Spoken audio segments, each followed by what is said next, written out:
Hello everyone मु चिन्नु स्वागत कर मो यूट्यूब चैनल को। तो आप देखिए मो क्लाइंट का प्रिफेयर हेयर जोटा कि हेयर एवं वाश भी होनी।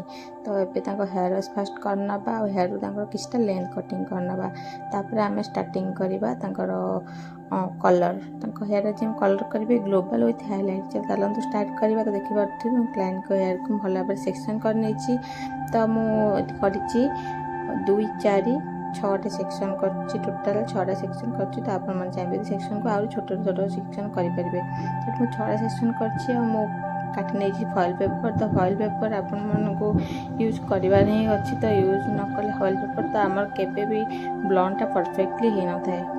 तो ब्लॉन्ड को परफेक्ट करने आम सब फॉइल पेपर यूज कर। तो फास्ट मु ब्लॉन्डर अप्लाई करी। तो मु पूरा लेंथ रे ब्लॉन्डर अप्लाई करता। फास्ट अप्लाई करवा टेक्निक आप देखुए। ब्लॉन्ड तो करी कि बहुत ही नॉर्मल ब्लॉन्ड। तो अधिका येलो करार नहीं आम ब्लॉन्ड को।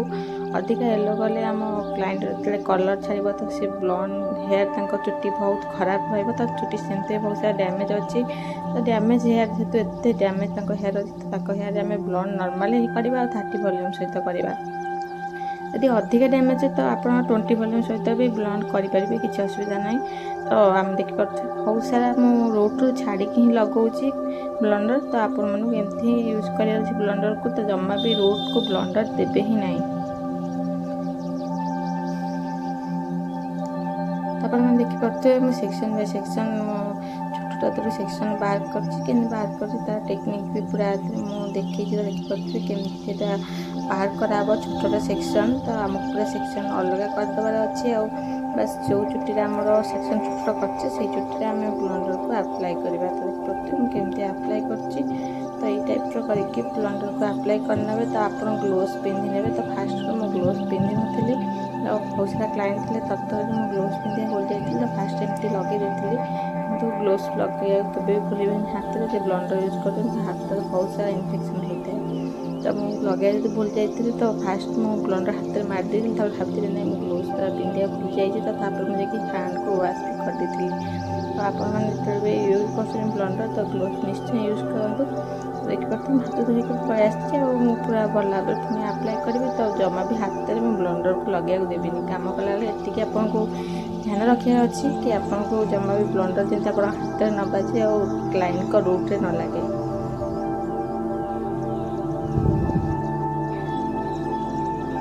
तो आप देखिए बढ़िया भाव पूरा पूरा भल से पूरा लेंथ केमती बाहर कर सेक्शन बाय सेक्शन और प्रत्येक सेक्शन को बाहर कर ब्लॉन्डर को भल से अप्लाई कर। आपको एमती लाइन ब्लॉन्डर अप्लाई कर अच्छी रोड छाड़ी। तो एमती छाड़ी अप्लाई कले आप कलरटा पूरा परफेक्टली हाइलाइट से आसो लुक। तो आम कौ कलरटा कर फास्ट देखी आप देखिए कौ कलरटा आम करवा। तो से कलरटा आम केमी परफेक्टली कर। तो मुझे वीडियो देखी आप देखते बहुत सुंदर भाव में स्टेप बाय स्टेप भल से सब कुछ आप हेयर को बाहर कर आराम से पूरा भल से ब्लॉन्डर अप्लाई कर। तो फास्ट में ब्लॉन्ड न कले आमर हाइलाइट कलर जमा भी देखा। तो आमर ये ग्लोबल विथ हाइलाइट्स। तो ग्लोबल भी देखा हाइलाइट्स भी देखा सहित तार ऊपर वीडियो मोर होती। तो मैंने पूरा वीडियो बने रहा। तो देखूँ केमती अप्लाई कर सेक्शन को साइड को अप्लाई कर ब्लॉन्डर को आमर रखिकी वाश कलापर आम कलर अप्लाई करा। पुणी आपड़ी बुझीपार मत क्वेश्चन भी करेंगे। तो केमती अप्लाई कली फास्ट मुझे हेयर वाश कर। तो भल भाव हेयर को वाश कर फास्ट आपको।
କରିନେଉଛି ଫ୍ରଣ୍ଟ ହେୟାରକୁ, କାରଣ ଫ୍ରଣ୍ଟ ହେୟାର ବହୁତ କମ୍ ଅଛି। ତ କମ୍ ହେୟାର ଯେହେତୁ ଆମେ ତାକୁ ଯଦି ଜିଗ୍ ଜାଗ୍ ଦେବା ତ ଜମା ବି ହେୟାର ରହିବ ହିଁ ନାହିଁ। ତ ଆମେ ସେଥିପାଇଁ ଟିକେ ବ୍ୟାକକମ୍ କରିନେବା। ତ ଛୋଟ ଛୋଟ ଚୁଟି ସବୁ ଉପରକୁ ଉଠିଯିବ, ଯାହା ବି ଲଙ୍ଗ୍ ହେୟାର ଥିଲା ତା ଦେହରେ ଆମେ ବ୍ଲଣ୍ଡ କରିନେବା। ବ୍ଲଣ୍ଡ କରି ମୁଁ ତାକୁ ପରେ ମୋଡ଼ି ଦେଉଛି, କାରଣ ମୋଡ଼ି ଦେବା ଦ୍ୱାରା ଆମର ଜଲ୍ଦି ବ୍ଲଣ୍ଡରଟା କାମ କରିଥାଏ। ତ ସେଥିପାଇଁ ତାକୁ ହାଲକା ମୋଡ଼ି ଦେବା, ଯେମିତି ତା ଦେହରୁ ଏୟାର ଯିବନି, ସେ ବହୁତ ଜଲ୍ଦି କାମ କରିଯିବ। सेम टेक्निक में एटी करछि। बाकी सेपट हेयर सेक्शन भी सेम काम करछि, किंतु जेहेतु वीडियोटी लॉन्ग हो से मो सेपट सेक्शनटा मु अपलोड करनी, किंतु सेम टेक्निक रे मु ब्लेंडर यूज करछि सेतिरे। तो आपण माने पूरा वीडियो बन करंतु हम केमिति करूछि कामटा आपण माने देखंतु। तो आपण माने देखि पारथिबे मु बढ़िया भाबे सब जगह भल पूरा भल भाबे उड़ेति सब जगह हेयर को जेमिति सेटा पूरा धीरे हिट हेकि हमर कलर पर परफेक्टली हे जो। तो एपर साइड टा हम फास्ट कर नबा, पूरा 100% काम हो आसला परिका हो गलानी। तो ताती भी बहुत जोर गलानी, एसबू किसी तातीनी आगुआ हो भी न ताती बेले कारण हो एपर साइड एसी अच्छी, एसी पवन बाजिले टी डेरी काम करते से एगुड़ा सब किसी जल्दी काम कलानी, सेपर साइड जल्दी काम कला। आम एपर साइड खोलीदे फास्ट, जेहेतु आम काम करगला खोलीदे।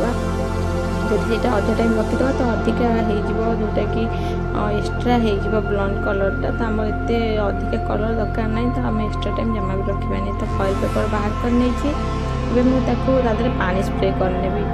पानी स्प्रे आम कहीं करवा ना, एक्सट्रा टाइम रहीकि एक्सट्रा ब्लंड न हो से पानी स्प्रे करनबा, जमी से जो हिटटा बाहर थाए हिटटा तार कंट्रोल ही रही।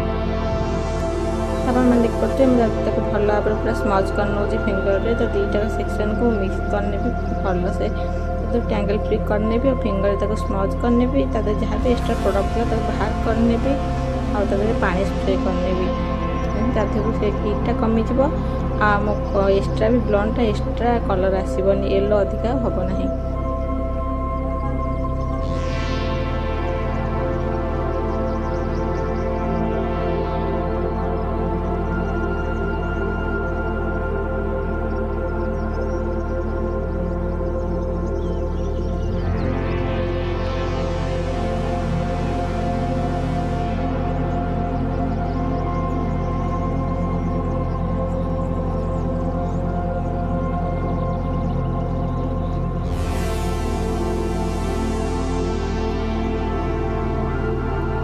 देखिपे मुझे स्टेप बाय स्टेप गोटे गोटे सेक्शन को खोल नौ। तो आमर पूरा सेक्शनटा पूरा क्लीयरली हो गला सब जाक ब्लंडर। तो आम ब्लंडर को भल भाव पूरा बढ़िया से साफ करके धोई ना। तो खाली धोइले भी चलो, जदि आप ब्लंडर लगुच आप हेयर रू रिमूव होनी ठीक से, तो रही जाऊँगी किसी दाना, तो आप भल भाव सांपो भी करेंगे, किसी असुविधा ना। तो भल भाव सांपो करना फास्ट, तापर आम भल से पूरा गोटा ब्लो ड्राई करदे। ब्लो ड्राई पर आमर कलर अप्लाई करवा। तो आमर कलर पाई मु यूज करछि आमर cherry red lightly burgundy type of colour है। तो बहुत सुंदर कलरटा आम रही। तो आपण मैंने पूरा वीडियो बन तो देखो कलरटा आमको अप्लाई कर रूट छाड़ी, कारण आम 30 वॉल्यूम यूज करवा हल्का हाइलाइट्स। तो हाइलाइट आम को एरिया जो एरिया आम सब ब्लंड कराई से एरिया हाइलाइट रहिबो, बाकी सब ग्लोबल ही देखा जो ब्लैक हेयर तो से ग्लोबल ही देखा जो एरिया रे आम ब्लंडर करचे से एरिया रे से हाइलाइट देखा। तो आम को एरिया करते हाइलाइट आप देखिए सेक्शन बाय सेक्शन। तो सेमती आपको रोलिंग स्टाइल करी आपको देखेबी केमती देखा जाउची मो हेयर स्टाइलटा। तो आपण मैंने कलर अप्लाई कर जमा भी कंजूस करेंगे, बहुत ही भल भाव कलर को डिपेंड करेंगे। तो सफिशिएंट परिमाण कलर देवे जमी सब आड़े पूरा परफेक्टली लगे, आम कलरटा परफेक्टली आसो। तो आप मैंने पूरा वीडियो बन तो देखो मो कलरटा केमती अप्लाई कर।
ଆପଣ ମାନେ କଲର୍ ଆପ୍ଲାଏ କଲାବେଳେ ଏତିକି ଧ୍ୟାନ ଦେବାର ଅଛି। ତ ଭଲ ଭାବରେ ରିଚେକ୍ ବାରମ୍ବାର କରିବେ। ତ ପ୍ରତ୍ୟେକ ହେୟାର୍ର ଲେନ୍ଥକୁ ପୁରା ଭଲସେ ଚେକ୍ କରିକିନି ଆମେ କଲର୍ ଆପ୍ଲାଏ କରିବା। ତ ଜମା ବି କଞ୍ଜୁସି କରିବେନି କଲର୍ ଲଗାଇଲା ବେଳେ। ତ ପୁରା ବଢ଼ିଆ ସେ କଲର୍କୁ ଆମେ ଆପ୍ଲାଏ କରିନେଇଥିଲୁ ଆଉ 30 ମିନିଟ୍ ରଖିଦେଇଥିଲୁ। 30 ମିନିଟ୍ ପରେ ଆମ କଲର୍ ୱାଶ୍ କରିନେବା।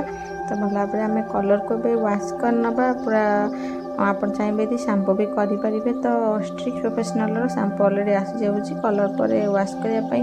ତ ଭଲ ଭାବରେ ତାକୁ ୱାଶ୍ କରିନେବେ ହେୟାର୍କୁ ବଢ଼ିଆ ସେ ପୁରା ଯେମିତି ଟିକେ ବି କଲର୍ ପାଣି ତା ଦେହରେ ନ ରହିବ। ତ ଭଲସେ ୱାଶ୍ କଲା ପରେ ଆମେ ତା ଦେହରେ କଣ୍ଡିସନର୍ ଆପ୍ଲାଏ କରିଦେଲୁ। ତ କଣ୍ଡିସନର୍ ଆପ୍ଲାଏ ପରେ ପୁରା ହେୟାର୍କୁ ବଢ଼ିଆ ସେ ୱାଶ୍ କରିକି ତ ଟାୱଲ୍ ଡ୍ରାଏ କରି ଆମେ ଭଲ ଭାବରେ ଡ୍ରାଏ କରିନେବା। ତାପରେ କରିନେବା ବ୍ଲୋ ଡ୍ରାଏ।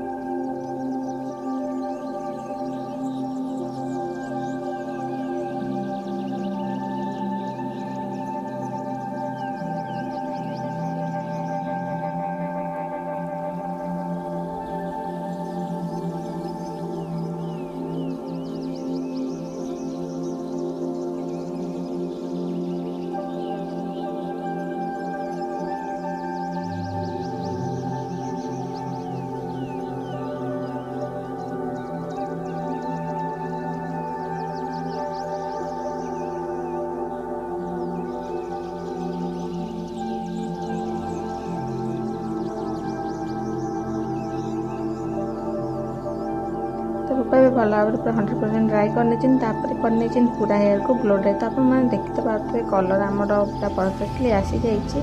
तो आपके स्टाइलिंग करके देखदेवी कि कलरटा केते भल लगुच आमर स्टाइलिंग कलापर। तो जेहेतु सी रेड कलर ड्रेस पिंधुंट आ पिंक कलर टावेलटा पड़ी तो एमती कलरटा जना पड़नी। तो मुझे स्टाइलिश कर देखी कलरटा केमी लगुच। तो मुझे स्टाइलिंग कर रोलिंग हल्का देखिपे केते बढ़िया भाव में कलरटा आमर हो।